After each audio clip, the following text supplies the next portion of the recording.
हजरत मोहम्मद कही जेकोसी परिस्थिति रे निज भावना को आयत्तर रखुवा व्यक्ति अधिक बलशाली होता है। जोठी असुविधा थाए सेठी रास्ता भी थाए। जदि आपण भितर आगू जीवार कि कर निष्ठा अच्छी तेबे आपण सबकि हासिल करें।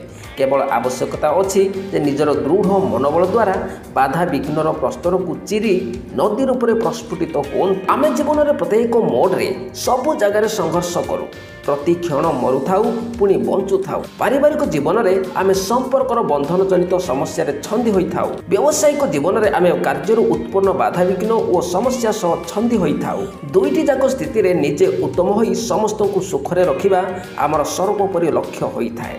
जदि जीवन में आपण को आगू को बढ़िबार अछि तेबे निज दोष दुर्बलता को दूर करी ताहाकु निजर शक्ति करने को पड़िबो।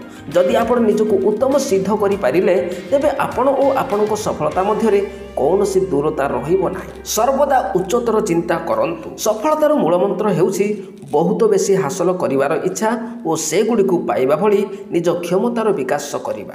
जदि आपणको स्वप्न छोट हेबो तेबे आपण अल्प बाट उड़ीबार चेष्टा करिवे।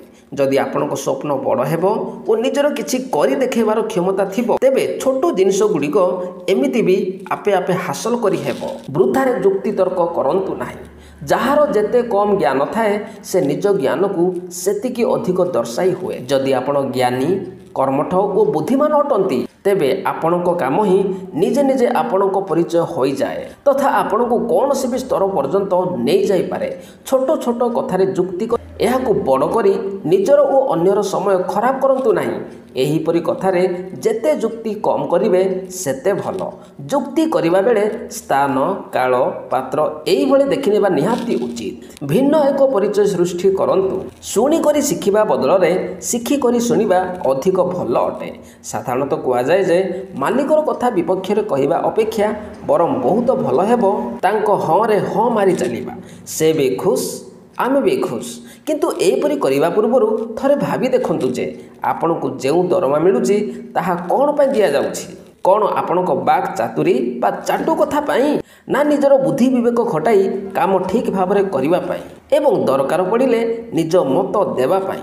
एणु कौन सी भी कथारे हाँ रे हाँ मारिबा पूर्वरु 10 थर भावंतु और बुझंतु एवं निरपेक्ष भाव में निजर मत उपस्थापन करंतु। प्रतिबंधकरू ही प्रतिभा विकसित हुए। जेतेबेले पर्यंत आपण असुविधार सम्मुखीन न हेबे आपण को निज गुण और कार्य दक्षतार बोध हेब नाही। विपद समय रे निज सुगुण एवं सुबुद्धिर परिचय मिलिथाए।